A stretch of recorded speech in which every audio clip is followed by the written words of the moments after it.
Assalamualaikum warahmatullahi wabarakatuh. Baiklah, pada kesempatan kali ini saya akan membahas tentang pengangguran, inflasi, dan kebijakan pemerintah. Baiklah, perkenalkan nama saya Aulia Rahadatul Aisy dengan NPM 20 10 01 12 11 019 dari kelas Manajemen 2A dengan mata kuliah makroekonomi.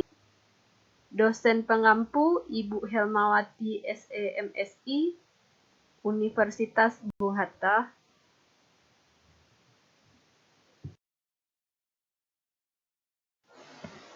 Pengangguran.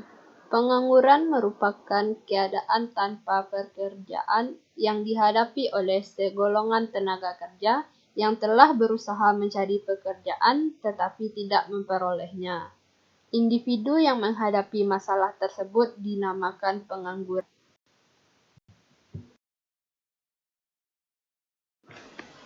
Hal-hal yang menyebabkan pengangguran. Yang pertama, penduduk yang relatif banyak. Yang kedua, pendidikan dan keterampilan yang rendah. Yang ketiga, angkatan kerja tidak dapat memenuhi persyaratan yang diminta. Yang keempat, teknologi yang semakin modern. Yang kelima, pengusaha yang selalu mengejar keuntungan dengan cara melakukan penghematan. Yang keenam, penerapan rasionalisasi. Yang ketujuh, adanya lapangan kerja yang dipengaruhi musim. Yang kedelapan, ketidakstabilan ekonomi, politik, dan keamanan negara. Rumus untuk menghitung pengangguran adalah untuk mengukur tingkat pengangguran pada suatu wilayah bisa didapat dari persentase membagi jumlah pengangguran dengan jumlah angkatan kerja. Atau bisa dengan tingkat pengangguran sama dengan jumlah penganggur, jumlah angkatan kerja dikali 100%.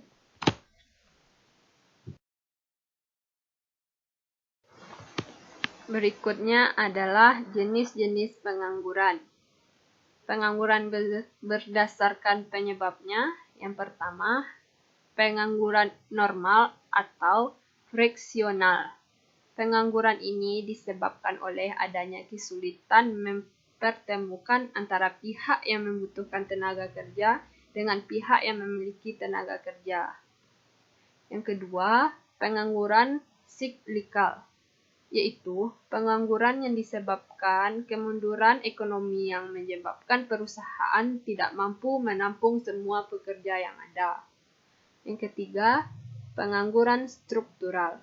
Pengangguran ini disebabkan oleh pengangguran yang mencari lapangan pekerjaan tidak mampu memenuhi syarat yang ditentukan oleh pembuka lapangan kerja. Yang keempat, pengangguran teknologi. Pengangguran ini disebabkan oleh perkembangan teknologi. Perubahan ini dapat menyebabkan pekerja harus diganti untuk bisa menggunakan teknologi yang diterapkan. Selanjutnya, jenis-jenis pengangguran berdasarkan ciri-cirinya. Yang pertama, pengangguran terbuka, yaitu tenaga kerja yang sungguh-sungguh tidak mempunyai pekerjaan. Pengangguran jenis ini cukup banyak karena memang belum mendapat pekerjaan padahal telah berusaha secara maksimal. Yang kedua, pengangguran tersembunyi. Tenaga kerja yang tidak bekerja secara optimal karena suatu alasan tertentu. Yang ketiga, pengangguran bermusim, yaitu pengangguran akibat siklus ekonomi yang berfluktuasi karena pergantian musim. Yang keempat, setengah menganggur. Maksudnya, tenaga kerja yang tidak bekerja secara optimal karena tidak ada lapangan pekerjaan. Oke, selanjutnya kita akan membahas tentang inflasi. Inflasi adalah suatu keadaan di mana terdapat kenaikan harga umum secara terus-menerus. Untuk mengetahui tinggi rendahnya inflasi, menggunakan indeks harga. Selain itu, untuk meneliti laju inflasi, biasanya barang dikelompokkan menjadi pangan, sandang, papan, dan lain-lain. 3 aspek yang penting dalam definisi inflasi. Yang pertama, adanya kecenderungan harga-harga meningkat. Yang kedua, peningkatan harga tersebut berlangsung terus-menerus. Yang ketiga, mencakup pengertian tingkat harga umum. Perlu diketahui, apabila inflasi itu ringan, biasanya justru mempunyai pengaruh yang positif dalam arti dapat mendorong perekonomian untuk berkembang lebih baik.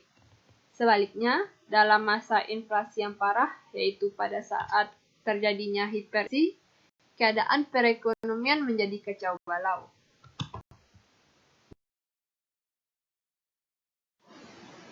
Selanjutnya, ada beberapa faktor yang menyebabkan terjadinya inflasi. Yang pertama, tingkat pengeluaran agregat yang melebihi kemampuan perusahaan untuk mengatasi barang dan jasa. Yang kedua, tuntutan kenaikan upah dari pekerja. Yang ketiga, kenaikan harga barang impor. Yang keempat, penambahan penawaran uang dengan cara mencetak uang baru. Yang kelima, kekacauan politik dan ekonomi, seperti yang pernah terjadi di Indonesia pada tahun 1998. Akibatnya, angka inflasi mencapai 70%.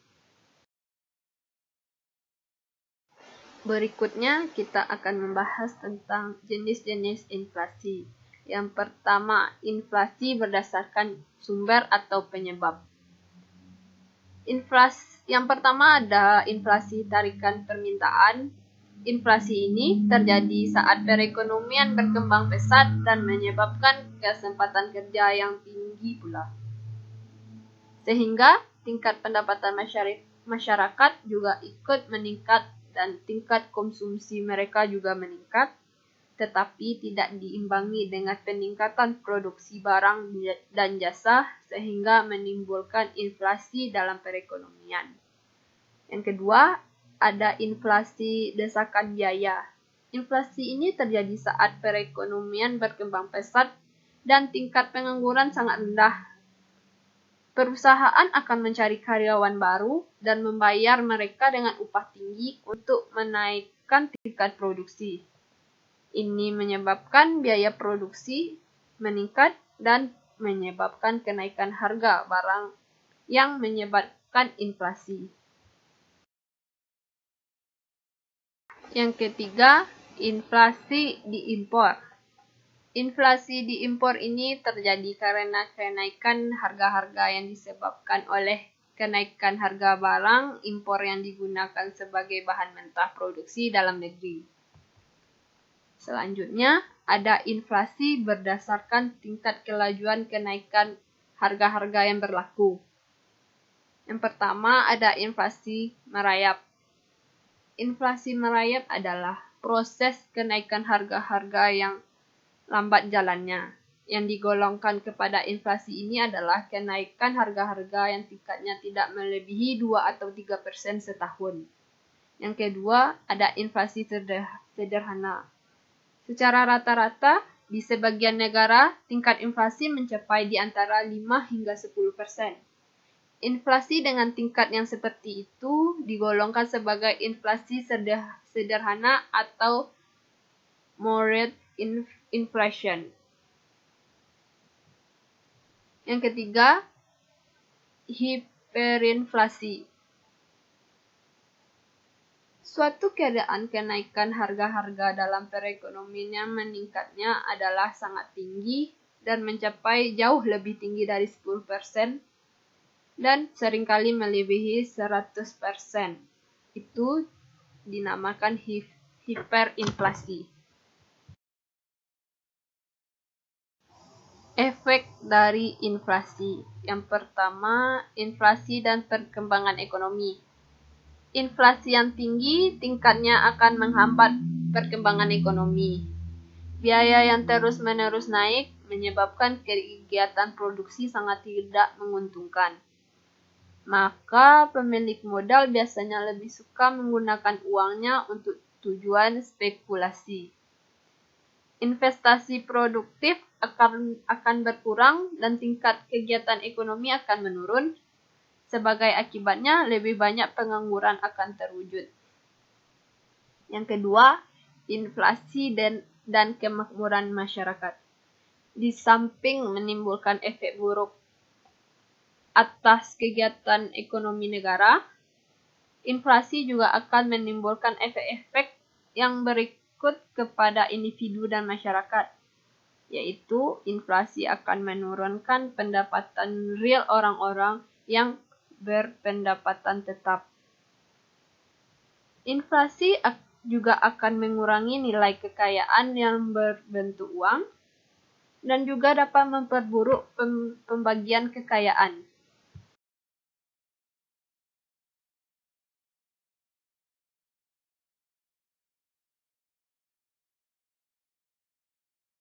Baiklah, selanjutnya kita akan membahas tentang kebijakan pemerintah. Yang pertama ada kebijakan fiskal. Kebijakan fiskal meliputi langkah-langkah pemerintah membuat perubahan dalam bidang perpajakan dan pengeluaran pemerintah dengan maksud untuk mempengaruhi pengeluaran agregat dalam perekonomian. Yang kedua, ada kebijakan moneter.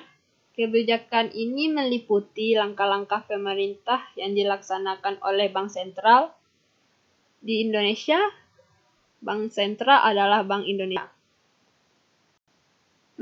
yaitu untuk mempengaruhi atau merubah penawaran uang dalam perekonomian atau mengubah suku bunga dengan maksud untuk mempengaruhi pengeluaran agregat.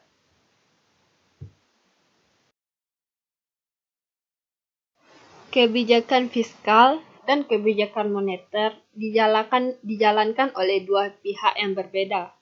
Jika kebijakan fiskal dilaksanakan oleh Kementerian Keuangan dan kebijakan moneter dijalankan oleh Bank Sentral, kedua institusi ini haruslah menyesuaikan kebijakan ekonominya dalam mengatasi masalah yang dihadapi.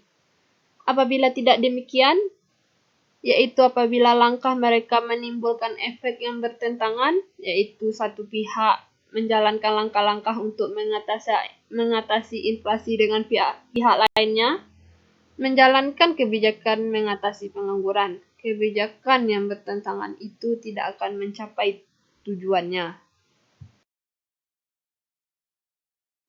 Ada beberapa tujuan kebijakan pemerintah untuk mengatasi pengangguran.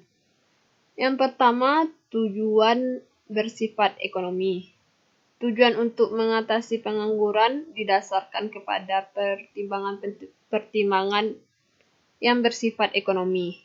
Dalam hal ini ada 3 hal pertimbangan utama, yaitu untuk menyediakan lowongan pekerjaan baru, untuk meningkatkan taraf kemakmuran masyarakat, untuk memperbaiki kesamarataan pembagian pendapatan.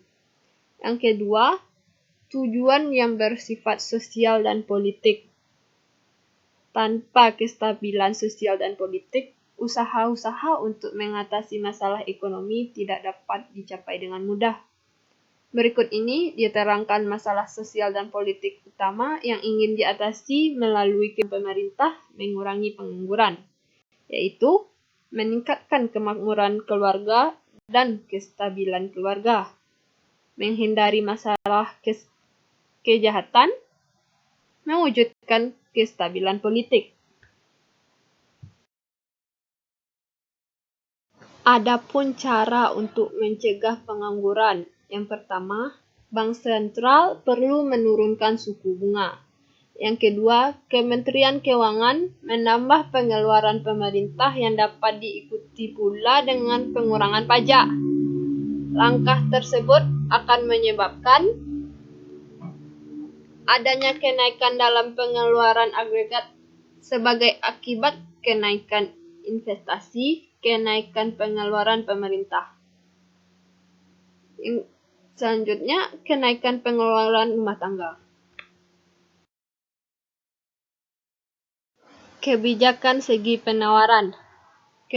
Kebijakan segi penawaran bertujuan untuk mempertinggi efisiensi kegiatan perusahaan-perusahaan hingga dapat menawarkan barang-barangnya dengan harga yang lebih murah atau dengan mutu yang lebih baik. Bentuk kebijakan pemerintah tersebut untuk mengatasi masalah inflasi dan pengangguran adalah sebagai berikut. Yang pertama, untuk mengatasi pengangguran, mendorong lebih banyak investasi, mengembangkan infrastruktur, meningkatkan efisiensi administrasi pemerintah, memberi subsidi dan pengurangan pajak perusahaan dan individu. Yang kedua, untuk mengatasi inflasi, dapat melakukan langkah-langkah yang dapat mengurangi biaya produksi dan menstabilkan harga seperti mengurangi pajak impor dan pajak ke atas bahan mentah.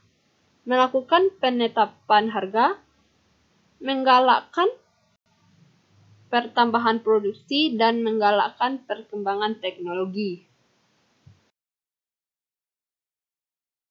Baiklah, hanya itu yang dapat saya sampaikan. Jika ada salah dan kurangnya, saya mohon maaf.